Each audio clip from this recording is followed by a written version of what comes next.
김대호 TV의 2021년 32회 공인중개사 시험 공시법 및 세법 34번을 풉니다. 자, 34번은 종합부동산세법상 1세대 1주택자에 관한 설명으로 옳은 것은 주택의 범위에 대해서 문제가 나왔습니다.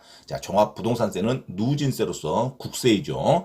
종합부동산세에 대한 주택의 범위를 말하면 종합부동산세의 과세 대상인 주택의 범위와 재산세 과세 대상인 주택의 범위는 다릅니다.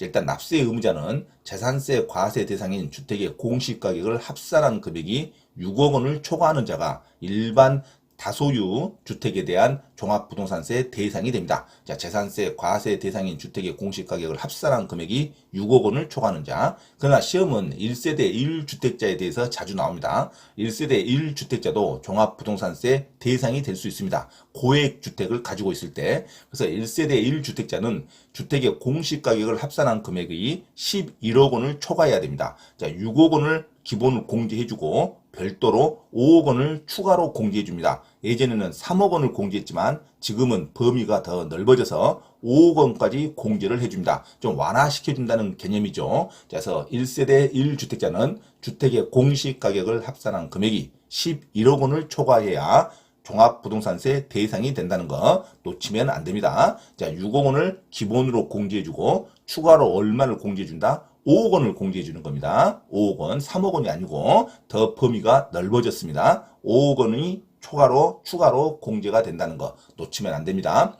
과세 표준을 보면 주택에 대한 과세 표준에 적용되는 공정시장 가액의 비율을 곱한 금액입니다. 종합부동산은 공정시장 가액 비율이 2021년에는 95%, 금년 2020년에는 100%를 공정시장 가액 비율로 곱한 금액이 됩니다. 재산세에서 주택은 공정시장 가액 비율을 60%로 곱한 금액으로 합니다. 금액이 0보다 적은 경우에는 0으로 보고 주택의 공시가격 합산한 금액이 마이너스 6억 원 기본 공제를 받습니다. 그리고 나서 공정시장 가액 비율 2022년에는 100%를 적용하고 2021년에는 95%를 적용을 합니다. 1세대 1주택자의 경우는 추가로 5억 원을 더 공제를 해줍니다. 1인이 소유한 경우에 한하며 반드시 거주하고 있어야 됩니다. 거주하지 않을 때는 1세대 1주택자로 보지 않습니다. 다소유 주택으로 보죠. 주택 공시가격 합산한 금액을 6억 원을 공제하고 추가로 5억 원을 공제해서 공정시장 가액 비율로 곱한다는 거 놓치면 안 됩니다. 일반적으로 종합부동산세는 합산과세 주택을 하는 게 원칙입니다. 모든 주택을 보유하고 있는 것을 합산시켜요. 그리고 합산해서 공시가격을 매깁니다. 조정 대상 지역 내 주택을 신규 취득하여 임대주택 등록하는 주택도 합산합니다. 다가구 주택은 1주택으로 보고 농어촌 주택, 상속받는 주택도 합산하는 게 원칙입니다. 그런데 합산 배제 주택 있죠. 주택의 범위에서 제외시켜주는 겁니다. 완화하는 정책이죠. 문장에 기타 법률에 따른 주택, 기타 다른 법률에 따른 주택을 보유하고 있을 때는 합산하지 않는 게 원칙입니다. 그래서 임대사업 등록 후에 보증금 연 증가율 5% 이하인 경우에만 합산을 배제하고 임대사업 등록된 5년 이상 장기 임대주택, 주택가격 6억 원 이하일 때도 합산을 배제시켜줍니다. 종업원 주거용 기숙사도 합산이 배제되고 사원용 주택, 그다음에 주택건설 사업자가 건축하여 소유한 미분양주택, 장기 어린이집으로 5년 이상 사용하는 주택, 국가등록 문화재에 해당하는 주택, 이런 게 합산이 배제되는 주택이라고 생각하시면 됩니다. 정부 출연 연구기관이 연구원에게 제공하는 주택, 이런 것도 합산 배제 주택으로 보면 돼요. 그리고 상속을 통해 공동 소유한 주택 중에 과세 기준일 현재 주택에 대한 소유 지분율이 20% 이하이고 공시가격이 3억 원 이하인 경우에도 합산이 배제된다고 생각하면 됩니다. 그리고 주택을 공동 소유할 때는 소유자별로 각자 과세합니다. 부부가 각각 단독으로 주택을 소유할 때는 소유자별로 각각 과세합니다. 합산하는 게 원칙이죠. 하지만 1주택을 부부가 공동으로 소유하고 다른 주거에 있는 세대원이 소유하고 않는 경우에는 1주택을 부부만 공동으로 소유하고 있는 경우에는 9월 16일부터 9월 30일까지 공동명의자로 신청한 경우에는 공동명의자를 1주택에 대한 납세 의무자로 합니다. 9월 16일부터 9월 30일까지 공동명의자로 신청한 경우에는 공동명의자를 1주택에 대한 납세 의무로 하는데 9월 16일부터 9월 30일까지 공동명의자로 신청하지 않는 경우에는 자, 각자를 1주택자로 보유합니다. 신고를 해야 돼요. 공동명의자로. 근데 공동명의자로 신고하지 않으면 각자 소유하는 주택별로 취급을 합니다. 자, 그리고 주택을 여러 사람이 공동으로 소유한 경우에도 각자가 주택을 소유한 것으로 취급을 합니다. 자, 재산세와 이중 과세된 부분을 조정하는 거죠. 그리고 1세대 1주택자에 해당할 때는 세액을 공제해 줍니다. 자, 실제 거주자에 한해서 공제가 됩니다. 반드시 실제 거주해야 돼요. 그리고 법인이라든가 비거주자는 1세대 1주택에 해당하는 세액 공제를 받지 못합니다. 자, 그리고 세액 공제를 받을 때 두 가지 세액 공제는 중복해서 적용할 수 있습니다. 그리고 공제율 합계는 최대 100분의 80% 범위까지 중복하여 적용이 됩니다. 그리고 1세대 1주택 소유자에 대한 세액 공제는 소유자 연령에 대한 공제가 있습니다. 만 60세에서 65세 미만까지는 20%를 공제해주고 65세에서 70세 미만까지는 30%를 공제하고 70세 이상일 때는 40%를 공제합니다. 그리고 보유기간 공제도 있습니다. 장기 보유할 때 공제율도 있어요. 1세대 1주택자에 한해서 5년 이상 10년 미만 보유하고 있으면 20%, 10년 이상 15년 미만일 때는 40%,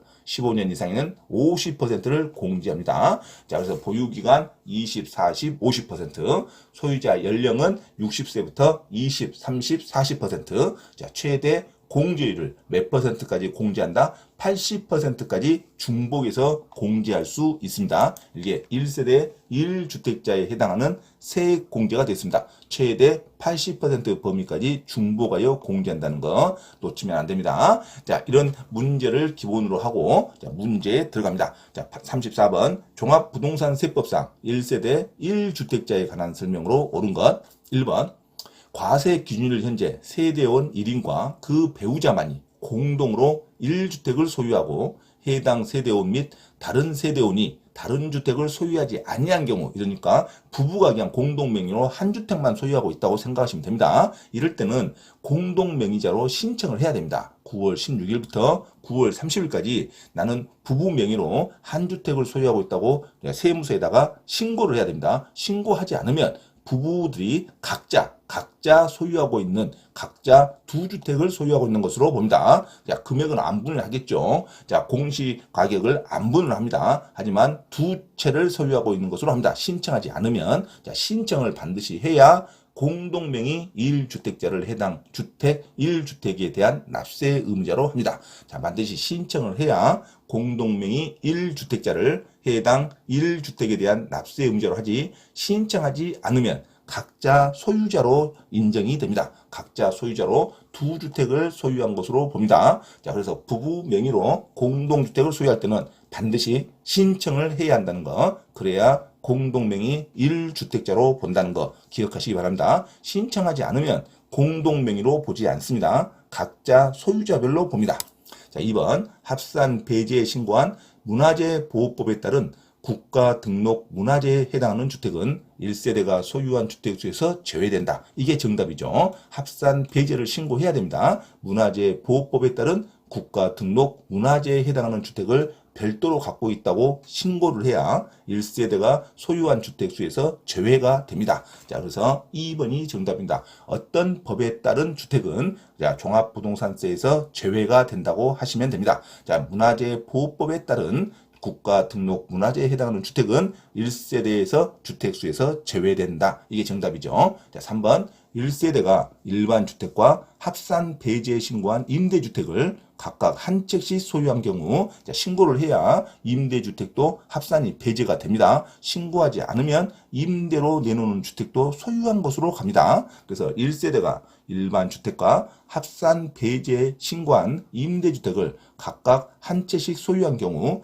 해당 일반 주택에 그 주택 소유자가 실제 거주를 해야 1세대 1주택자로 해당이 합니다. 일반 주택에 반드시 거주하고 있어야 그 거주된 주택을 1세대 1주택자에 해당하지 실제 거주하지 않아도 1세대 1주택자로 인정되지 않습니다. 실제 거주하지 않으면 1세대 1주택자로 인정받지 않는다. 반드시 정부세에서는 실제 거주하는 주택만 1세대 1주택으로 인정이 됩니다. 그래서 거주하지 않더라도 하는 게 틀렸죠. 반드시 실제 거주해야 됩니다. 자, 4번 1세대 1주택자는 주택의 공시가격을 합산한 금액에서 6억 원을 공제한 금액에서 추가로 5억 원을 다시 공제를 해줍니다. 그래서 3억 원을 공제한 금액이란 말이 틀렸죠. 자, 그래서 반드시 법이 개정됐으니까 종합부동산세가 완화됐으니까 자, 반드시 1세대 1주택자의 종부세 산정은 먼저 기본 6억 원을 공제하고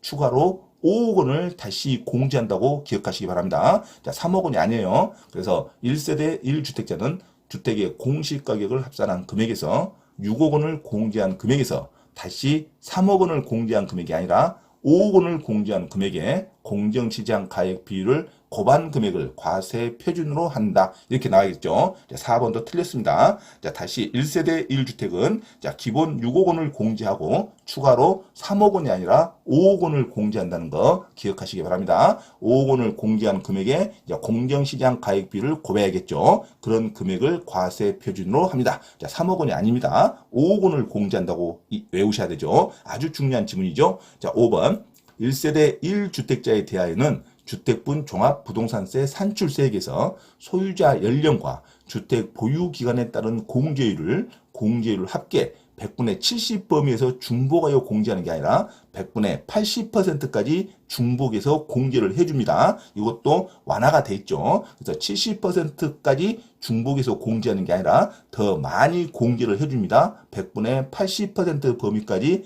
중복하여 공제한다. 이렇게 암기하시기 바랍니다. 자, 1세대 1주택자에 대해서는 주택분 종합부동산세 산출세액에서 소유자 연령과 주택 보유 기간에 따른 공제율 합계 100분의 70 범위까지 중복하여 공제하는 게 아니라 100분의 80%까지 중복하여 공제를 합니다. 그래서 소유자 연령별 공제는 60세부터 공제가 됩니다. 60세 노인네가 한 주택을 거주하고 살고 있으면 공제가 된다 이거죠. 60세에서 65세 미만까지는 20%, 65세에서 70세 미만까지는 30%, 70세 이상부터는 40%가 공제가 되고 보유기간 공제도 5년부터는 공제가 됩니다. 5년 이상 10년 미만은 20%, 10년 이상 15년 미만은 40%, 자, 15년 이상 가지고 있으면 50%까지 공제가 된다. 반드시 거주하고 있어야 됩니다. 자, 이상 종합부동산세법상 1세대 1주택자에 관한 설명을 옳은 거 어떤 법에 따른 주택은 1세대가 소유한 주택수에서 제외를 해준다. 합산 배제를 해준다 이거죠. 정답은 2번으로 기억하시기 바랍니다. 문화재보호법에 따른 국가 등록 문화재에 해당하는 주택은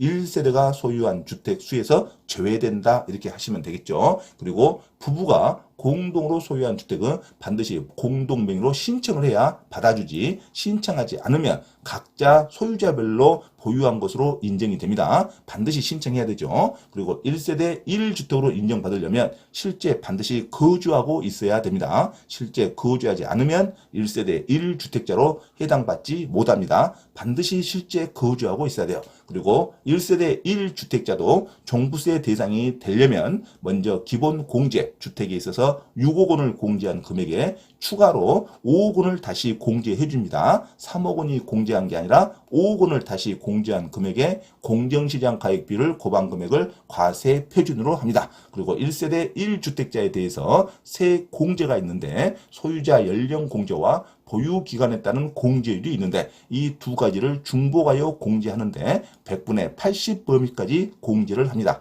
80%까지 공제를 해줘요. 70% 범위가 아니라 80% 범위까지 중복하여 공제한다로 외우시기 바랍니다. 그래서 정답은 2번 합산 배제에 신고한 문화재보호법에 따른 국가 등록 문화재에 해당하는 주택은 주택수에서 제외된다. 2번으로 암기하시기 바랍니다. 공인중개사 시험 자격증을 반드시 취득하고자 하는 분은 개인 또는 그룹으로 원장 직접 과외 수업을 신청할 수 있으며 공인중개사 고시학원 또는 회사에서의 공인중개사 시험 전과목 특강 및 경매 실무 강의도 가능하니 많은 신청을 바랍니다. 또한 공인중개사 시험 전과목 특별 무료 강의를 듣고자 하신 분은 매주 토요일 오후 1시부터 5시까지 서울 강서구 내발산동에 위치한 발산초등학교 맞은편 소생교회로 참석하시면 됩니다. 이상 화면 오른쪽 공지사항을 참조하시고 기타 문의는 김대호 원장 전화번호 문자로 신청하시기 바랍니다. 감사합니다.